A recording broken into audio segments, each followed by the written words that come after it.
Terus menekan. Oh, Tidak, bukan pelanggaran. iya harusnya pelanggaran. Ya, lepasnya Haikal, lepaskan umpan, sangat nampak kita lihat bagaimana. Oh, pelanggaran. Oh, ya. Tapi tidak ya, tidak. Oh, satu kesalahan pemirsa, berbahaya. Kita lihat sampai ini. Oh, berbahaya. Satu. Oh, tidak. Tidak. Kita.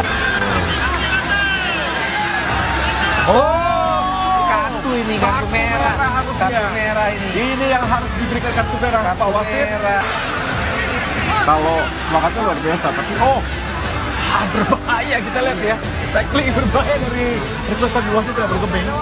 Bersih ya, kita lihat tuh. Ini wasit kali ini padahal hanya berada 2 meter saja. Iya, kita lihat. Ya, bersih. Tidak ada pelanggaran, tapi wasit kembali meniup peluit. Oh my god. Nah, mampu intercept. Kali ini.